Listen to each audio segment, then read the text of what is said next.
This episode of the ETO Podcast is brought to you by Prism Deals, a PMG company.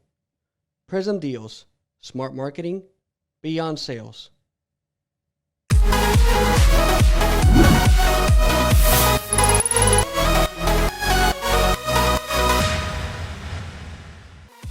Hey, what's up, friends from L3 Online? Joe Rodriguez here from Bristol, Connecticut.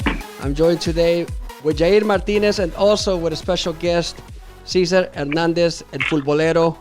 Cesar, what's up? How are you, brother?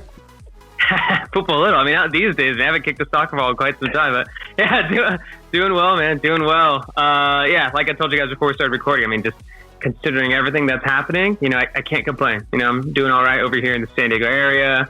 Good to see that soccer's coming back little by little, you know, little by little. Soon enough, we're going to have Liga MX next month.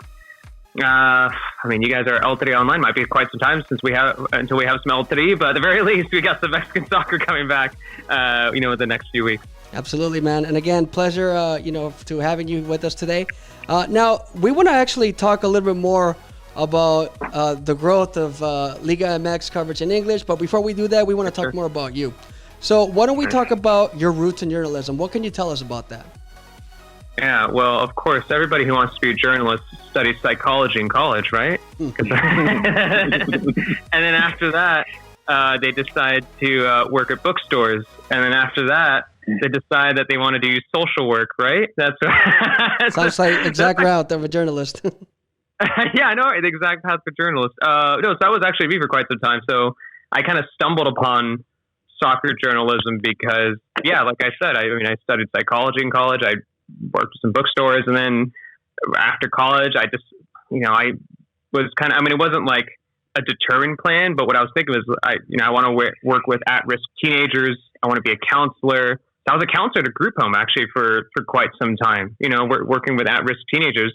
But on the side, I was blogging. You know, I was blogging about Mexican soccer because, you know, for a person like me who's Mexican American who predominantly speaks English, there wasn't much stuff out there about Mexican soccer in English. So I was like, whatever, I guess I'll just do it myself. I thought it'd be fun. You know, I was like, whatever. Like, I didn't think it would lead to anything. I just did it for fun, just because I like Mexican soccer. You know, like my dad, he's from Guadalajara, and you know, since I was a kid, he's always instilled this idea of just like the importance of soccer, and because we always watched a lot of L3 games, even though I don't admit it too much, but when I was younger, I used to be a big Chivas fan. You know, nowadays when I cover Liga MX, I mean, I almost feel like I push away. I feel like I root against Chivas, if anything. But yeah, so soccer's always been kind of a big part of my life. So I blogged about it while I was, you know, on the side while I was working as a counselor at a group home, and then I wrote for other blogs and other blogs and other blogs, and eventually one outlet started to pay me, then another outlet started to pay me, and then around 2016, I was like, you know what?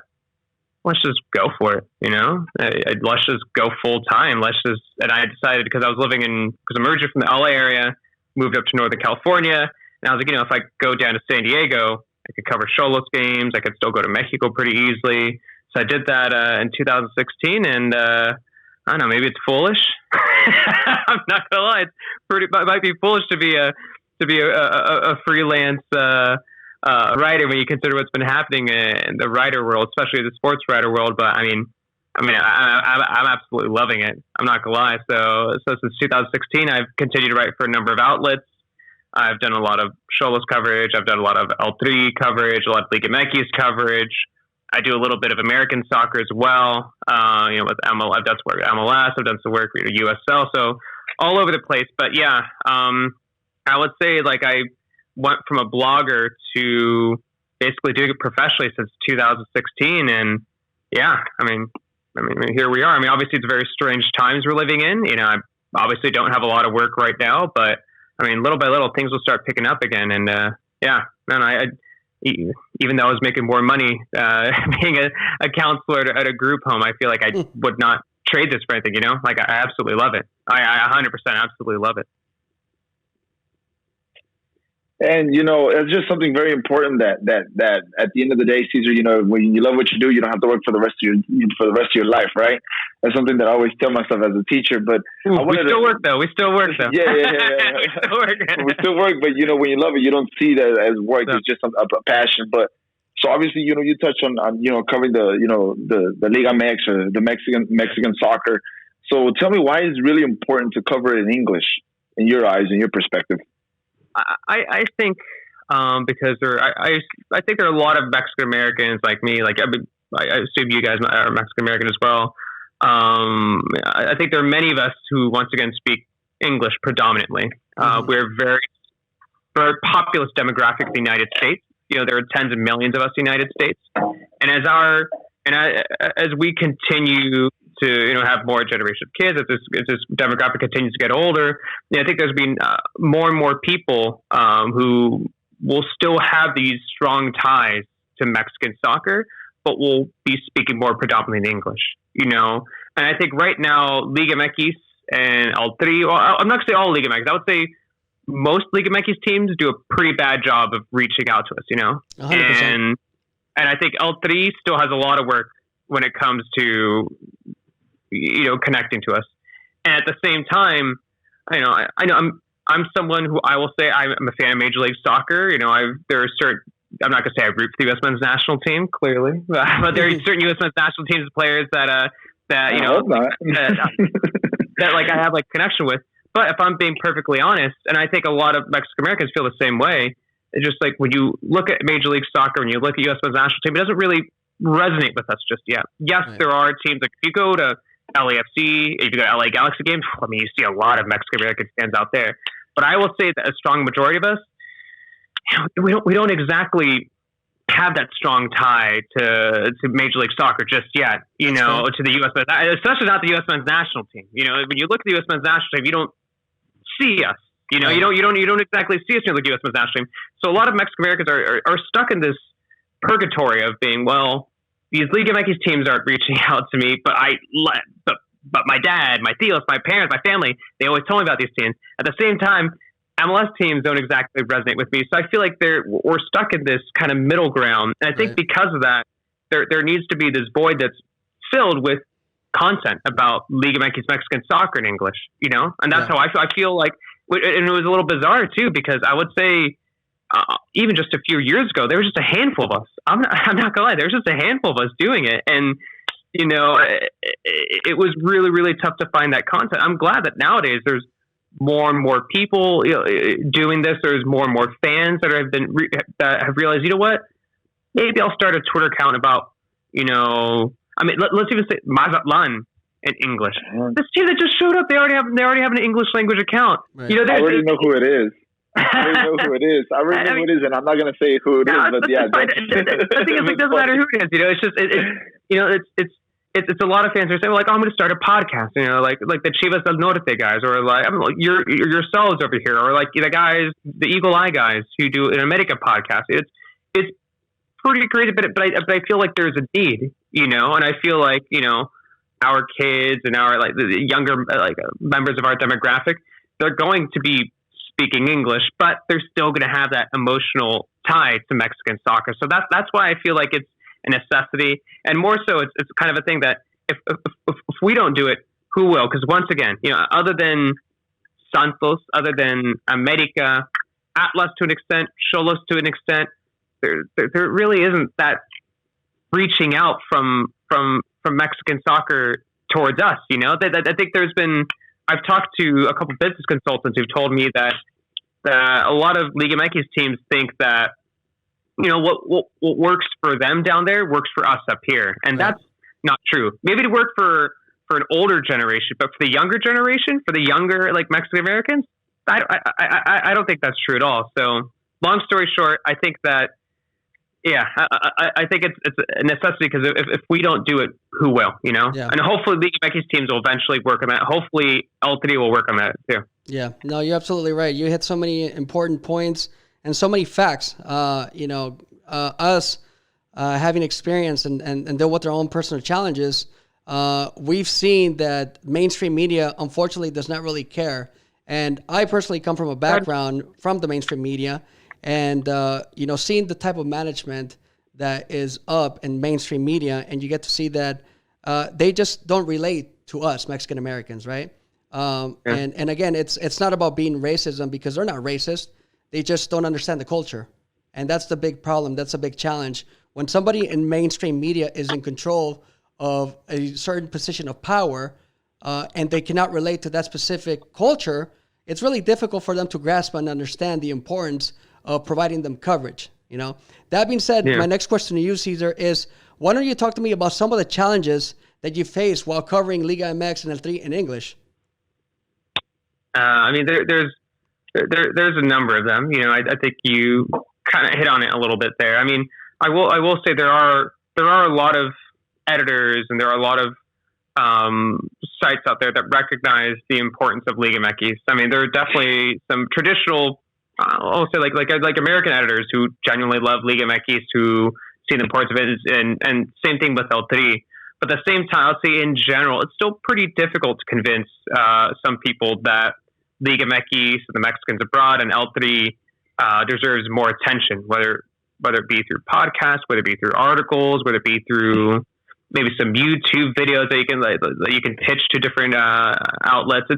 It's still quite difficult, So I think that's a constant hurdle, and it's just something that I've consistently dealt with this time. And like they're it's fascinating too. They're just like there are so many soccer fans in the U.S. who still don't recognize that Liga MX is the most popular soccer league in the country, who still don't recognize that L3 is the most popular national team in that country, and yet we don't have that many. I don't know how should I say. We don't have the amount of investment from media level that I would like to see when it comes to covering Mexican soccer. So that's a little challenging too.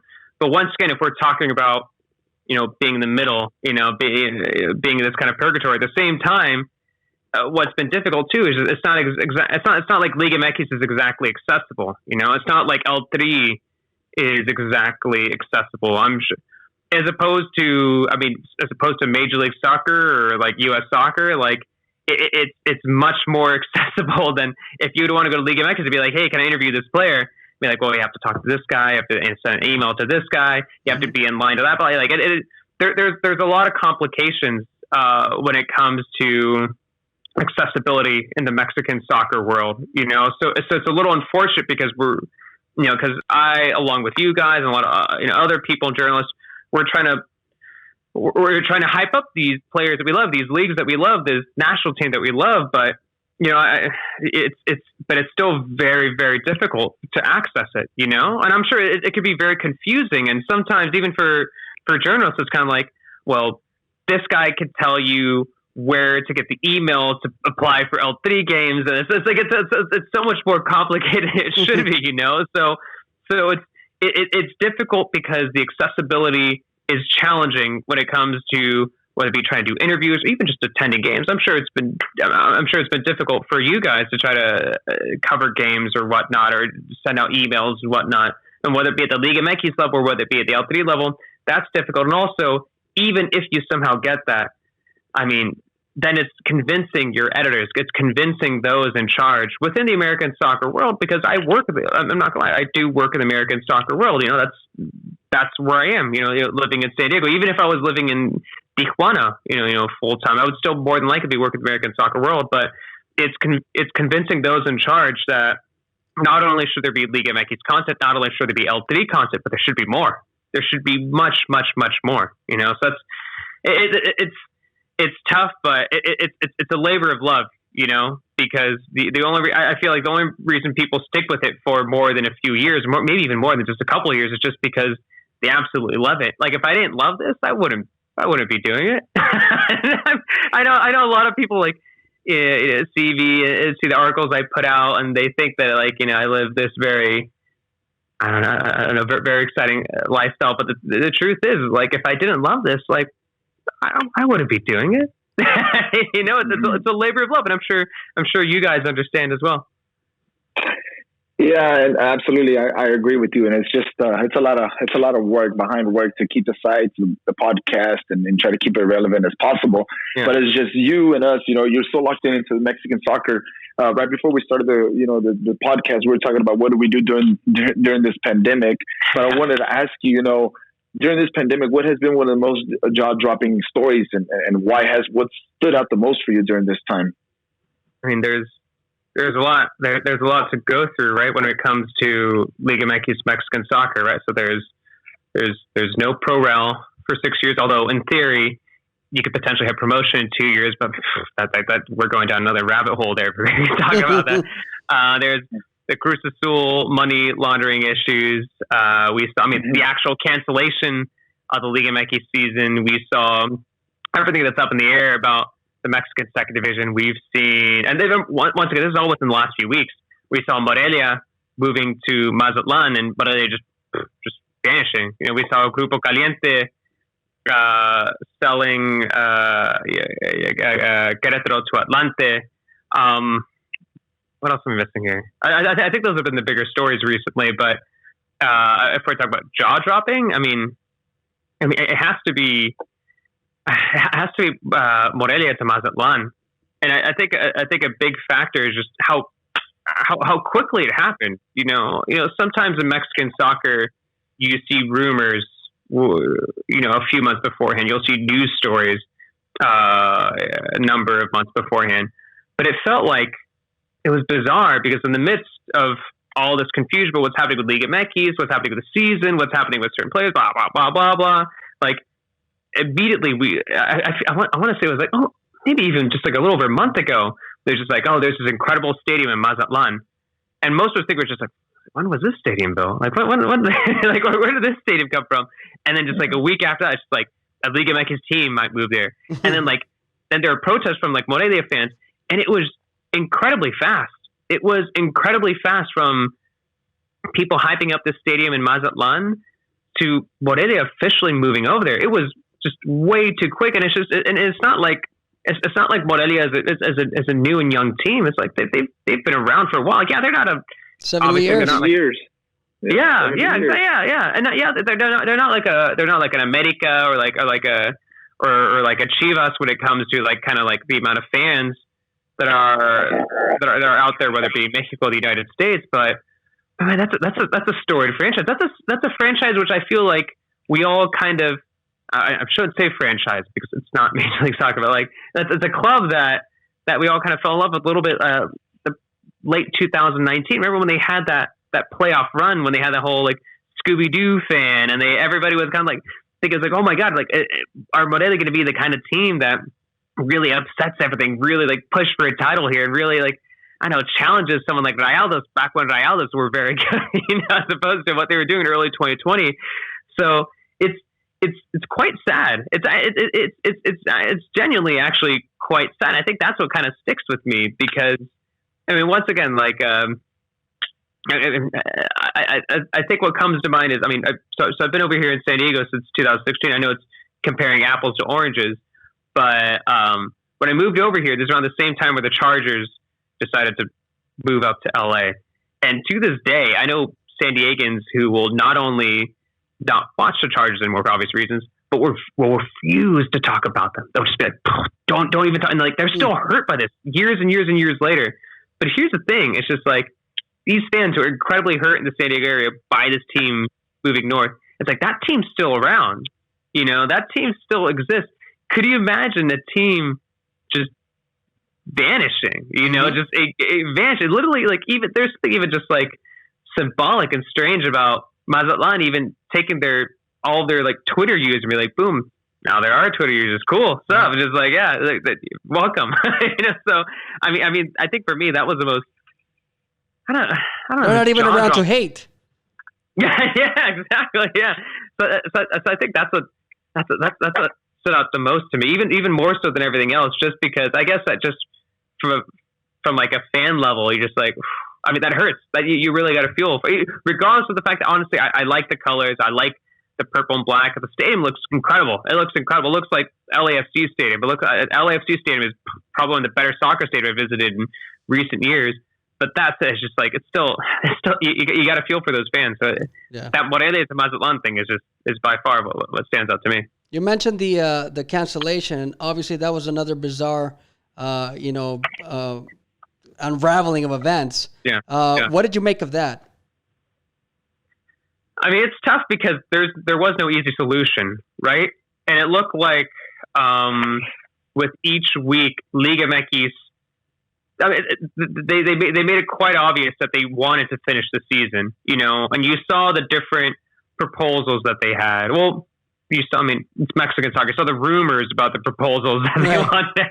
It wasn't as if Liga MX said anything. They remained quiet, and it was basically all of us were just sticking with just rumors and reports, So it was clear that they wanted to finish the season. They really wanted to do that.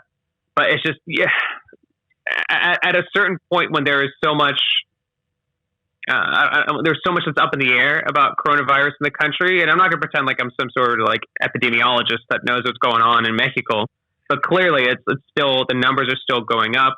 Clearly it's a pretty difficult situation, as it is in many countries, including the U.S., the rest of the world. It's like you can't really like what do you do? Do you try to go to a certain region of Mexico? Do you try to go to do you have a tournament? Do you have it just became by continuing the season, you're just adding more and more and more and more obstacles. So I don't think it was the easiest decision to cancel the season, but I think by giving Cruz Azul and León those 2 CCL spots and by announcing no winner, I think that's fair. I think that's fair. And I think for those who, and I don't think there are a lot of Cruz Azul fans who feel like they deserve the title. I feel like there are some out there who are just like, well, we were in first place. There are other leagues who do that. But the thing is, in other leagues, you don't have a playoff system. Right. If you had just a regular season system, that makes sense. All right, regular season, you cancel a season, whoever's in first place, whatever. That's not how it works in Liga MX.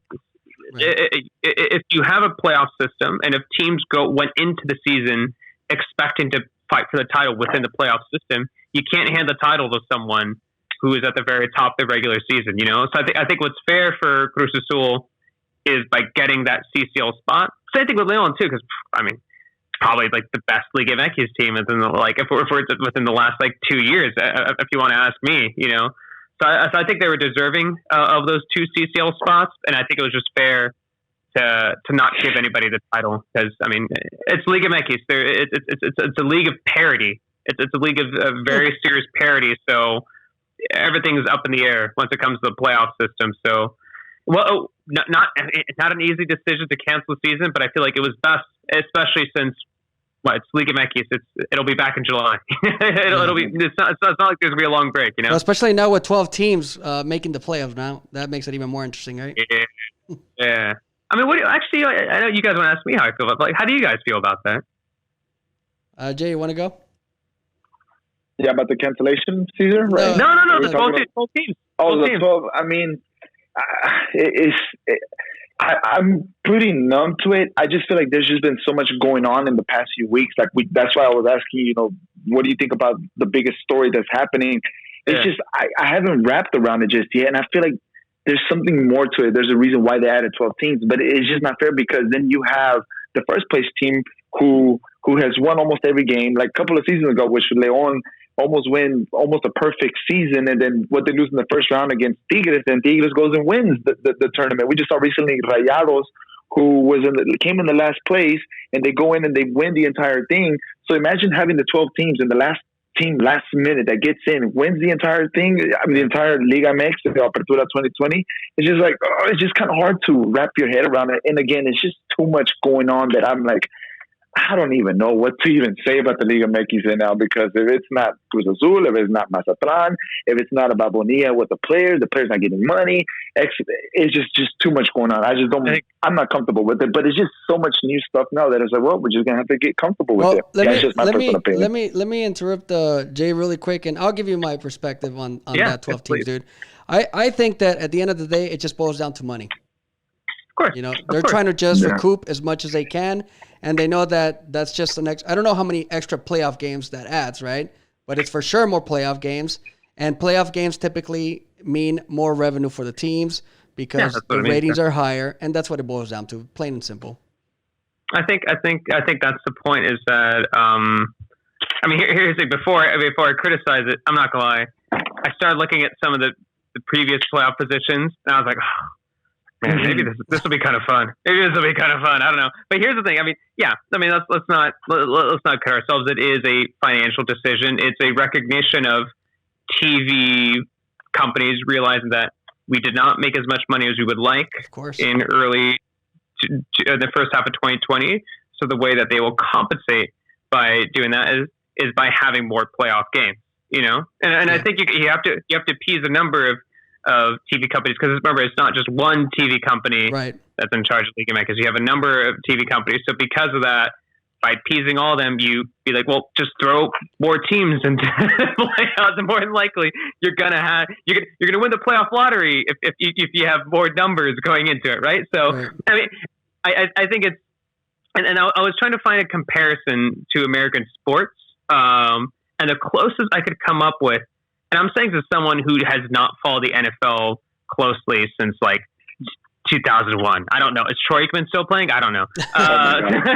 But it's like the NFL playoff system, right? Right. So you have like the top four, and then you have like it's 8 wild cards or something like that, and then they battle to go up against the top four. But the big difference, obviously, is that the NFL has 30 something teams, and Liga MX has 18. So I think this is, I think at a time of crisis and a time of where we recognize that clearly there are going to be some Liga MX teams are going to struggle because of what's been happening. And there are a lot of Liga MX teams that do rely on fans showing up to games and who are going to be very eager to somehow find a way for fans to show up to the stadium at some point next season, which, I mean, might be a mistake, but I think this is a good temporary fix. I am okay with this in the short term. And once again, I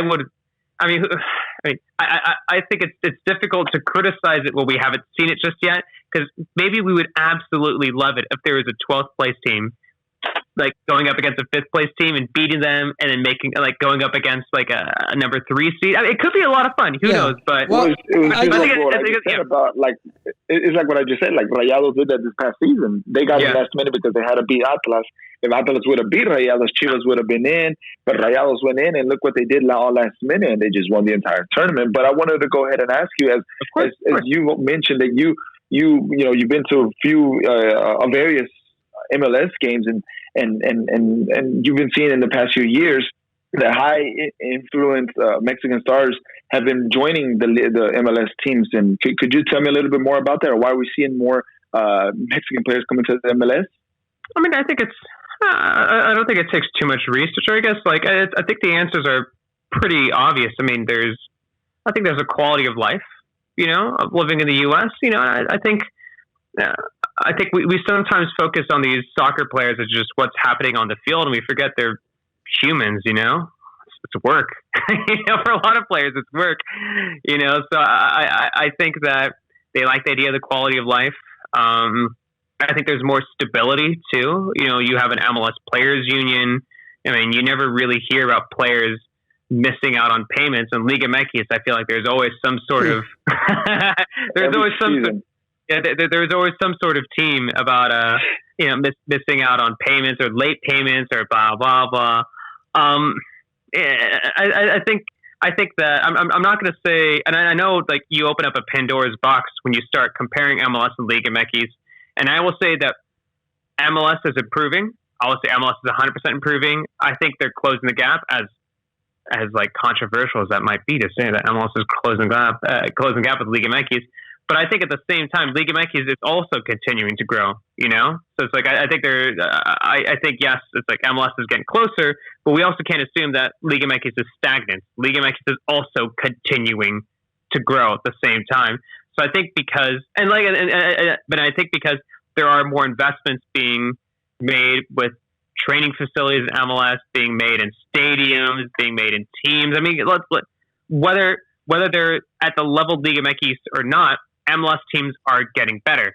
I don't think there's any argument against that. Yes, we could argue about, because I would say Liga MX is still better than MLS. I don't know why people would argue against that. But at the same time, I think it's also naive to assume that MLS hasn't grown, because it is growing. It's 100% growing. As someone who's watched the league for quite some time, the level of play is definitely much higher than what it used to be, and it's going to continue to get better because of, guess what? I mean, Alan Pulido's there, because Vela's there, because Chicharito is there. So I think it's, first and foremost, I think a lot of players, it's either the amount of money they're going to be getting there by moving to Major League Soccer, the good pay they're going to be getting, the quality of life.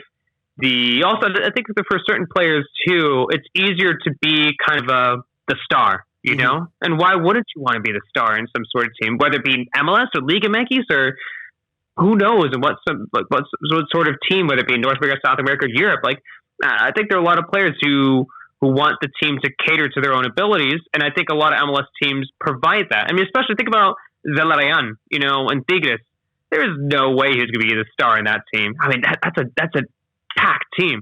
That's a very, very packed team with Gignac, with Enter Valencia, with Guido Pizarro. I mean, it's just a very, very packed team. So I think that there's something quite appealing for certain Liga MX players to be part of a project and to not only make a little bit of money, not only have a higher quality of life, by living in the U.S., but also by having the team kind of revolve around you a little bit. So I think there are a number of factors.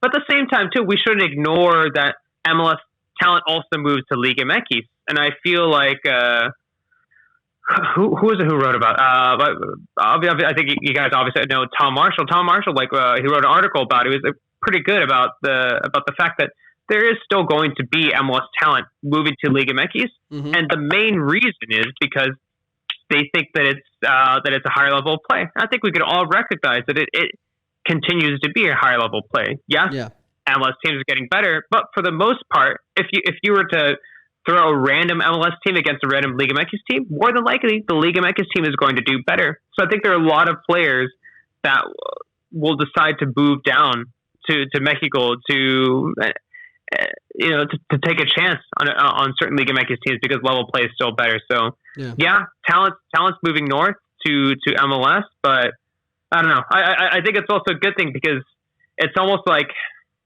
I don't know. I feel like what helps Liga MX, especially like if there is no Libertadores, who knows? Maybe at some point Liga MX will be able to rejoin Libertadores, is to have strong competition. And if MLS teams are getting better, that's good for Liga MX. Right. No, yeah. What I was gonna say, that this is actually a point that I wanted to make. And there is, going back really quick to the 12 teams in Liga MX, there is one silver lining that I was able to actually point out.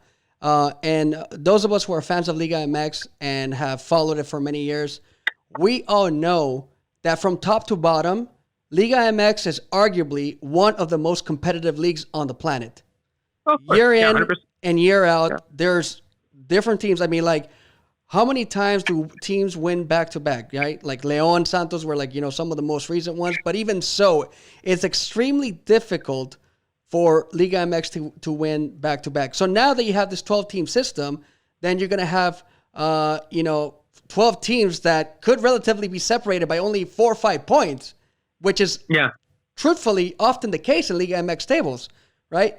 That being said, it's a good thing that those teams are going to be, like some of those teams that were very close to getting in are going to be allowed to play in the playoffs. Anyhow, that's what I wanted to talk about, the silver lining. No, I agree. But, of course, I agree, yeah. But the next topic and question that I have is now so much more about a potential, and I say potential because I've asked this to many journalists from both sides of the aisle, Americans and Mexican journalists, and I seem to have very contrasting opinions about whether or not we will eventually see a merger between Liga MX and MLS. What do you make of that, Cesar? Well, the fun thing is, I think we have some context here because I feel like the conversation has changed, probably slightly, not significantly, but slightly within the recent weeks. Because I feel like when many of us were talking about this was in early 2020, in 2019. But if I were MLS right now, I'd be looking at Liga MX and being like, I'm not so sure about making a partnership with Liga MX.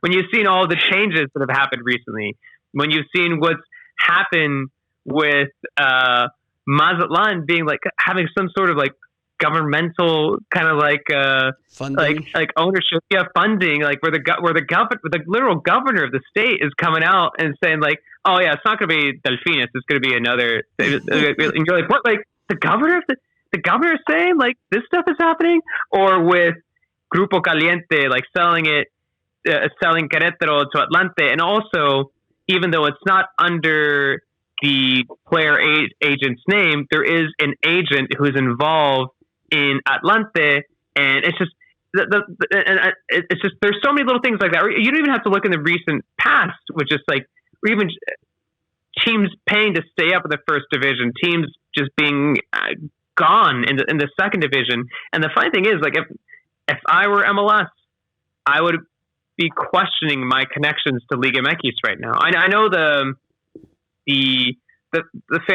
perspective of a lot of Mexican soccer fans is that MLS needs Liga MX. I would say in the short term, yes, 100%. In the short term, yes, MLS 100% needs Liga MX, because guess what?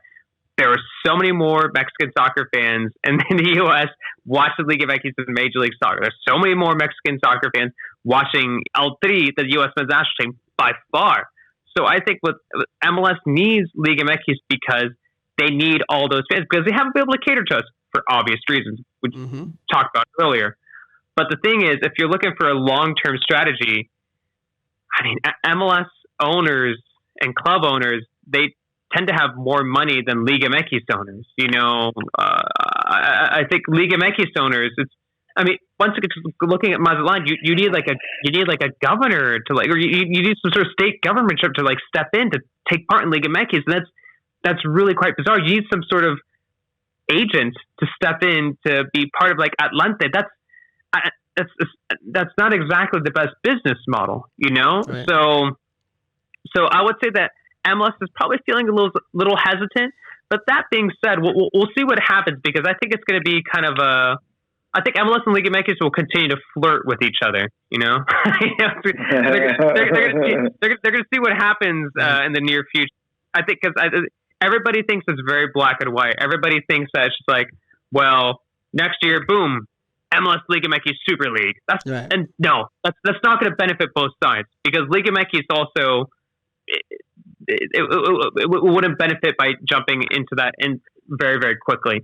What you're going to see is there's going to be an expanded Leagues Cup, and you're going to see the All-Star Game next year. You're going to see the Campeones Cup, you know, and if those work well, then we'll see maybe more of an expanded Leagues Cup that considers all Liga MX teams and some Major League Soccer teams. And if that works well, then you'll go forward to what I imagine is probably going to be the final stage. The final stage will probably be some regular season matches between the two leagues, but just like a handful, maybe between the big teams. And it'll count for, like, say, like, I don't know, America goes up against like 4 or 5 MLS teams, but it counts for regular season games in Liga MX. Babysitting Major League Soccer against some Liga MX teams, and that'll be it. You know, each league kind of lives in its own separate bubble.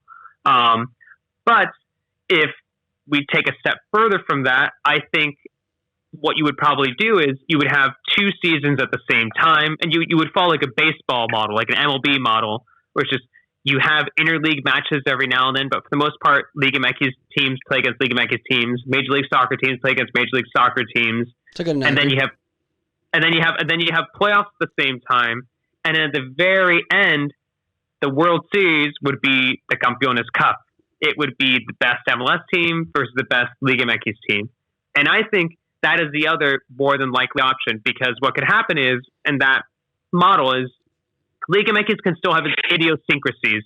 It could still have what the Pacto de Caballeros is still a thing or not. Who knows? It could still have its weird draft. It could still have, you know, all of its weird different rules.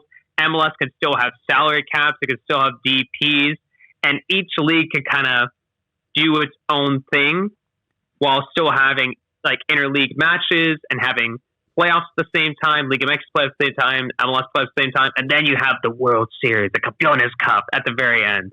Other than that, I mean, unless if that is also extremely successful, then they'll probably consider having some sort of super league coming together. But I think the logistics are too difficult, at that point. So I think more than likely it'll be either both leagues kind of like doing their own thing, maybe having a couple of regular season matches together, or they have the two seasons at the same time, play at the same time, winners go up against each other, have like a real Campeones Cup. But I think it's pretty easy to think about the logistics of like flying from Toronto to just I don't know, like Mexico City and just doing I don't know. Yeah, so I think more than likely that that'll be what happens. Yeah.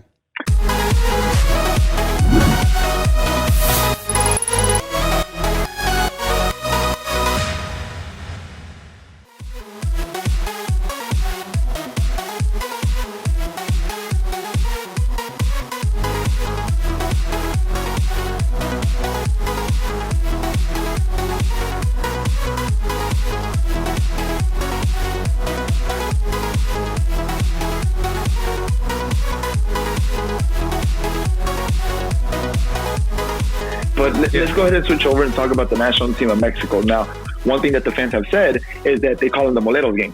I don't know. What do you think about that? Do you agree with them? Is there a Moleros game? Or if you do so, why and why not? I think you can't. I think you can't cover all friendlies in the U.S. as being partidos moleros. I think it's changing. I think the FMF has recognized recently that in order to better the national team, they have to go up against quality opposition. And I think you have actually seen in recent friendlies that Mexico has gone up against, mostly South American opposition. If you look at a lot of those U.S.-based friendlies in 2019 to late 2018, there's been a lot of South American opposition. At the same time, we'd also be naive to not recognize that, yes, these are cash grabs. We have to recognize that. Once again, it's a business. It's 100% a business. So priority number one is making money. Mm-hmm. Priority number two is you just keep your fingers crossed that it's good opposition. And I will admit that in recent years, I wrote it down right here. The most recent U.S. opponents, it was Chile, Paraguay, Venezuela, Ecuador, Argentina, United States. It's almost like, the funny thing is, Mexico isn't the Copa America anymore, but it's almost like in 2019, 2018, late 2018, Mexico was like, well, let's just do a Copa America just through friendlies. Just like, I feel like that was like their best way of doing that. But also I think something we need to recognize too is that once again, this is a business, and whether we want this or not, Mexico is looking, or the FMF is looking for the best way to make money. But a silver lining from all this is where do you think the funding comes from El Tri Femenil? Where do you think the funding comes from for the youth national team? It's not coming from their games. It's more than likely coming from these contracts with Soccer United Marketing. So as a fan, you just keep your fingers crossed that Mexico, when they take part in these matches in the United States, you just keep your fingers crossed that they go up against decent opposition. I've criticized a lot of these games beforehand in the past, but I think they're doing a better job of finding good opposition in recent months. So and also I think that it's difficult too, because it's not just Mexico. You have to base it off the scheduling of other countries, because sometimes Mexico, when they have these Soccer United Marketing friendlies, because that's the company Soccer United Marketing, right, who work for Major League Soccer, they kind of have the collaboration there.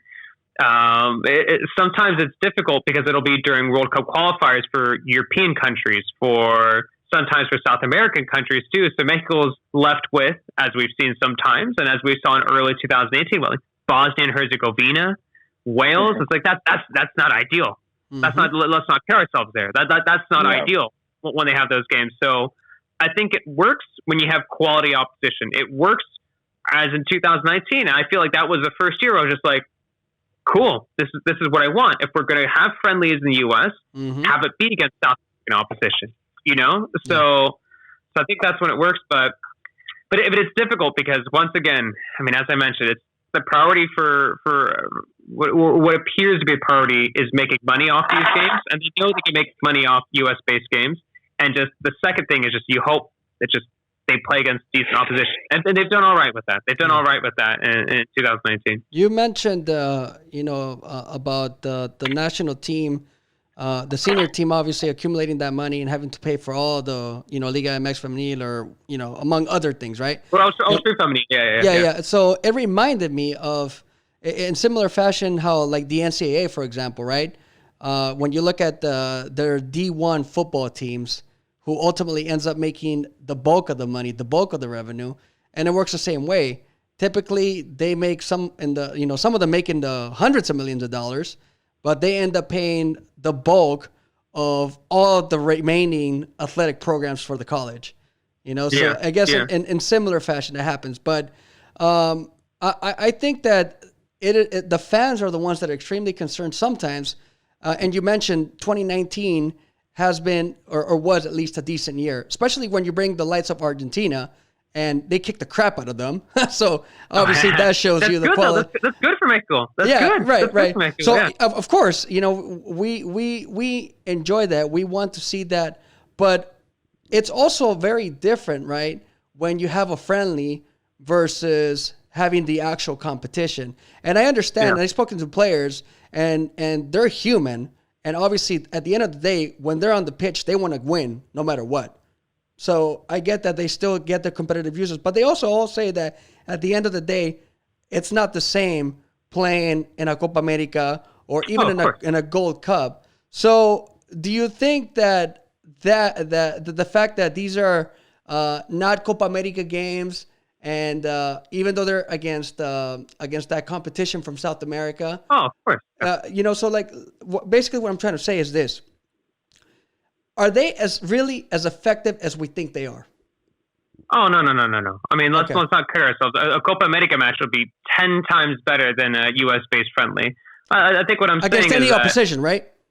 Yeah. If it's in South America, it's just because the thing is, like, I think Mexico is it's a big fish in a CONCACAF sized pond. Mm-hmm. That's what Mexico is. That they're a big fish in a CONCACAF sized pond. So regardless of who they play, obviously Mexico is going to be the favorite because there are tens of thousands of us who will show up to these games. So I think the competition would be much better if it was in South America. If it was against Venezuela, if it was against Argentina, if it was, we saw that in the Argentina friendlies. Let's not forget, in late 2018, Mexico had 2 friendlies against Argentina. They struggled, and that was good. And I think that was good for the national team to take part in that. Mm-hmm. But I also think that if they're going to have a contract with Soccer Night Marketing, and if they're going to have to play in some sort of games in the U.S., let's let it be against decent opposition. Obviously, it'd be much better if there was some sort of official tournament, whether it be the Copa America, whether it be the Confederations Cup, because Confederations Cup is just something that didn't happen recently. Whether it be the Confederations Cup outside the CONCACAF region, that'd be much better for Mexico. 100%. And I think that, if we're looking beyond that, I guess I think a big criticism you could throw towards Mexico with Soccer Night Marketing is that does eat up some space where Mexico could potentially take part in friendlies, and not an official competition, but maybe a friendly in Europe, because we seldom see Mexico take part in friendlies in Europe, and I think it'd be a little beneficial for us to see that, especially since as opposed to the old days, back in the 90s or like in the early 2000s, most of the top national team talent played in Liga MX. That's no longer the case. Right. And then now the top talent plays in Europe. So I think there is an argument that can be made that says, well, maybe Mexico should be taking part in friendlies in Europe. That way you can bring some of the best players out there. Maybe even some guys who are a little bit younger too, because we forget how many young Mexican players who are a little overlooked in Europe are out there, and just kind of bring them to training camp and go up against some difficult opposition out there.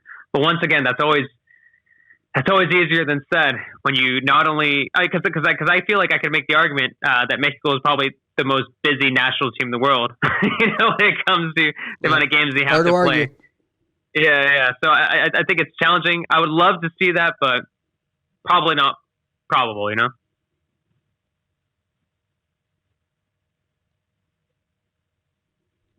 think we lost you, Jay. Yeah, I think you're muted, Jay. Sorry, don't know how that happened. Sorry. It's all good. So we just it was talking to marketing. As soon as I was going up against, they muted you. That's what happened. Yeah, it's always something bad about them, right? But just recently we just saw, this is like a very touchy subject. Hiving Lozano, the Mexico Mextranjeros is something that hasn't been very pleasant maybe in the last year. But we just saw his team lifted the Copa Italia. He's been on the bench. He hasn't done well in playing with Napoli. So what can you tell me more about Hiving Lozano? What could we possibly see him after this? Yeah, I mean, I think he needs time, and I think that, and I'm not saying he needs time at Napoli, because it seems like clearly he's not a part of the picture anymore. It doesn't seem like he's a player that kind of fits Gattuso's style. Clearly, there have been some issues when Gattuso kicked Chucky out of training. I think at the same time, too, though, I think that we are a little quick to dismiss these players and think that, like, you know what, things aren't working over there. They're a failure, but it's a fracaso. It's a fracaso. I'm sure there's some sort of Mexican media that's saying something like that. But I think at this level of play, I think at this European level of play, I think these obstacles are normal for a lot of players. Think about, if I were to ask you two, who is right now the best? I could probably say the best Mexican out there, but the best Mexican in Europe, who would it be? Just today we just saw Hector Herrera have. Actually, we could throw him in there too. Yeah, but we just recently saw that he has more stability with Atletico Madrid. We also saw that Nestor Araujo played today, who had a very good defensive game, and he was really criticized about less than a year ago when he was Carlos Salcedo playing here in San Antonio. So we can have Raúl Jiménez, but compared to about, let's just say 3 years ago when, and also Tecatito, we're forgetting about Tecatito, who scored 2 goals in less than a week. About a week ago? But if we remember about 2 or 3 years ago, we had Chicharito, we had Layún, we had Tecatito, we had even Raúl Gaudeño, who was still in Porto B. We had Diego Reyes, obviously Raúl Jiménez, who was still trying to find where he was going to fit. Hector Herrera was a standout with Porto. There was various, but Carlos Salcedo. So we had various Mexico extranjeros, Guardado, and now we see Lainez was struggling. So. And about 3 years ago, it was stable. Now it's kind of more like, the criticism that Lainez gets, the criticism that Herrera, why is he not starting? Obviously, or Hiving Lozano. So it's just been a very delicate subject, and that's why I started the question, is because it's just something very delicate. And I guess it's just a roller coaster ride right now for the Mexico and Extranjeros, right? Well, the issue too. If you really, there are layers to this. There are 100% layers to this, and what it is that. So number one. The issue is that we don't have enough Mexicans in Europe. Mm-hmm. Because if we had more Mexican players in Europe, we wouldn't be hyper fixating on Diego Lainez. Because if we had 10, 15 more players in Europe, we wouldn't be focusing on every single touch that Diego Lainez has in the ball and writing articles about that. We'd be oh, he's a young kid, give him time, blah, blah, blah, blah. We wouldn't be hyper fixating on these players. And I think what that stems back from is because why we want these players to do well is because we want them to do well with the national team. Why we want to do well with the national team is because all of us are freaking out because we feel like El Tri has been stagnant for God knows how many years, because it hasn't 30 years.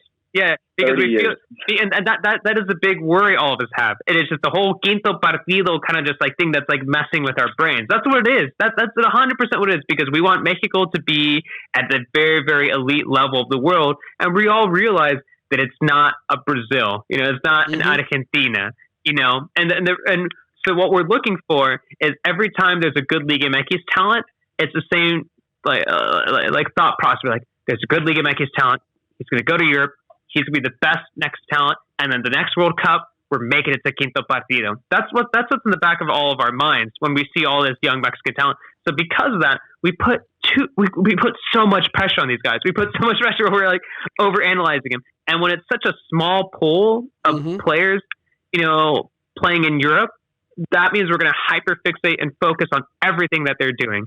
So it's unfortunate for these. So it's unfortunate for. Anybody who's ever covered a Mexican national team game, can see that. It's a circus. It's 100% circus. Just like the immense amount of pressure that's put on these guys, you know. So I do feel bad for them, and I feel for someone like I mean, I guess I'm completely on a tangent. I mean, I feel like we're talking about Lozano here. I think Lozano, he has a high ceiling. He's a great player. Who are we even talking about? I feel like I just completely lost my train of thought here. Well, it started with Lozano, really, but hold on, Cesar. I got a question for you, and I'm gonna do it like you're absolutely right. I do agree with you as far as the pool growing smaller, but I want to play a little quick rapid fire with you. Because obviously you're very close to the players as far as covering them. You follow their every move. So I want you to give me on a scale of 1 to 10, and I'm just gonna name like some of the names that stand out for me. But I want you to give me a rating on a scale from 1 to 10. Obviously 10 being the highest. How you rate them? Okay. And these are Mexican based European based players. So the first one that I got, Chucky Lozano. Where do you rate him? I would say either a high 6 or a low 7 with room for improvement, because I feel like when I have seen him on the field for Napoli, he's done all right. But the thing is, like, he hasn't been really given the opportunities that he really should have, and I think he's still going to do well, whether it be in some sort of other European team or whether for some other reason something's going to work out with Gattuso there. It looks like things are probably closing out there. He's going to have to go to a different team. You know, Raiola has been hinting that he's going to have to, you know, probably go to a different European team. But the photographer's performances, closer to 6. If I think about what he could potentially do, closer to 7. But not passing, but close to passing. But I think he'll be fine. He's supposed to be one of the better players from Mexico. And you just gave the guy a 6 or a 7. All right, next one. What about Tecatito Corona? Tecatito is probably closer to a 9. Probably a 9. It's kind of fascinating actually with Tecatito. I think it's a little difficult for us to focus on him just because it's sometimes tough to watch his games. He's not playing at the very, very elite level.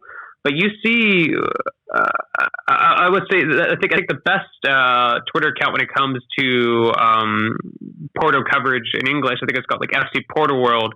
And they recently that account recently said that Tecatito is the best player on the team. El Jogo, this Portuguese soccer newspaper, recognized Tecatito, and this is before, I think he played earlier. So I'm talking about the previous 2 games. They recognized him as Porto's best player in the last 2 matches. There's a guy who has played as a right back, as a right winger, who is outside of his like highlight, like Twitter-worthy, gifable kind of moments. He's a very, very important player to Porto, and it looks like more than likely he's going to make the step up. But he's still a wild card. He's forever going to be a wild card. That's Tecatito, though. I wouldn't be surprised.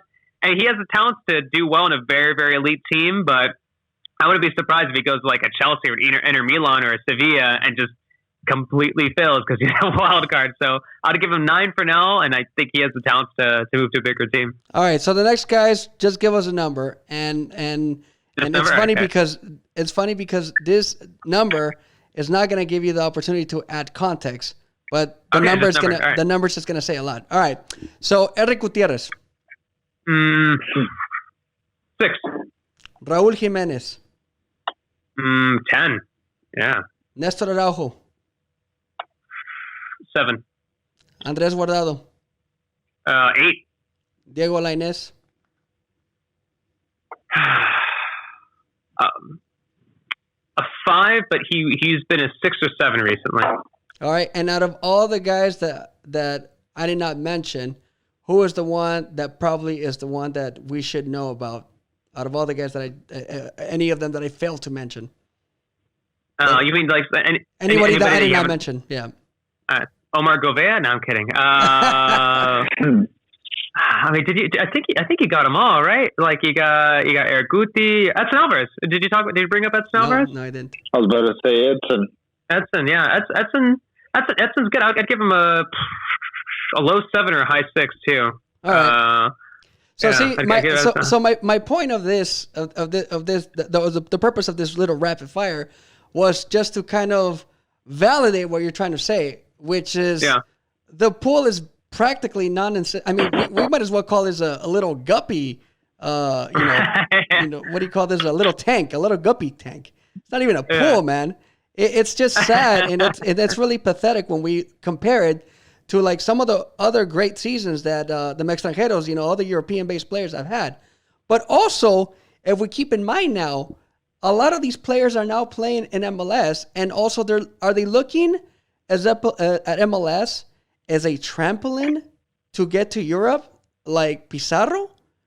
Pizarro's an interesting case because I feel like Pizarro might be the kind of player who might be comfortable in Major League Soccer. I think he might be kind of happy there. But I will say that, I think over time, it's not going to be pretty significant, but I think over time, MLS is going to be a trampoline for talent to Europe. Is it a big trampoline for Europe? No. Let's not recognize that. Is it a bigger trampoline than it once was? Yes, 100%. 100%.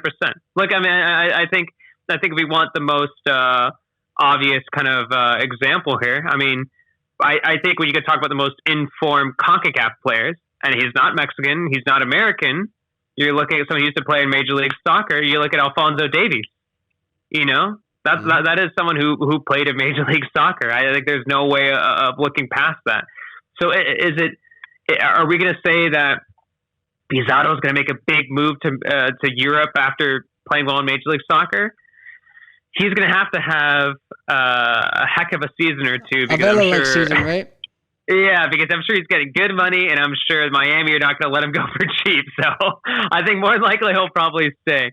Now, for a younger Mexican player, say a younger Mexican player who maybe isn't getting the minutes that he wants in Liga MX, and who maybe wants to try MLS, potentially. I've made the argument for quite some time that what MLS should be aiming for, and will benefit actually a lot of young Mexican players, isn't the Velas, it's not the Pizarros, it's not the Chicharitos.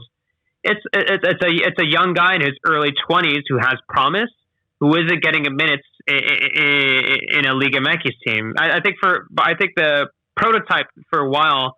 I don't know if you guys remember Jonathan Espericueta. Mm-hmm. I had such high hopes for Jonathan Espericueta for quite some time. Just like it's kind of like a typical, does very, very well Youth World Cup kind of like guys. Right. I think we can name a number of like Youth World Cup guys who do very well. Doesn't exactly work out in Liga MX. They're just bench players. Mm-hmm. But those guys should be going to Major League Soccer. Maybe not good enough for Liga MX starting 11, but they could be key players for an MLS side, could potentially do well there. And if they do well, maybe they go to Europe. Maybe they go back to Liga MX and make the move up. I've always thought that's something that hasn't been discussed enough. And not the Pizarros of the world, not the Velas, not the Chicharitos, but the younger Mexican players who maybe aren't getting the minutes they want Liga MX, maybe can't get a starting role for a stronger Liga MX side, but they don't want to go to whatever they don't want to go to a Puebla. They don't want to go to like a lower Liga side. Maybe go to a strong MLS team. Maybe if you can't play for Tigres, but you don't want to play for Puebla, maybe LAFC will want you. And maybe that would be a better environment. Who knows? That's the way I feel. But once again, that's a different argument as well. Man.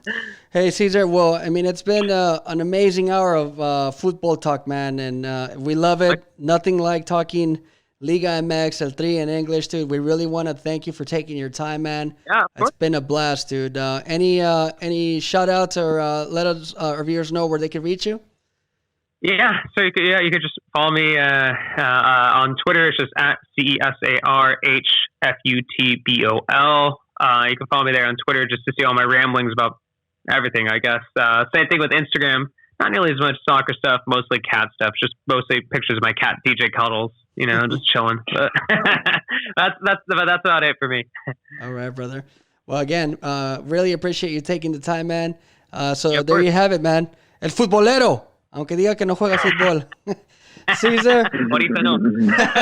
Thank you very much, brother. Take care, man. We'll catch you next time. For sure.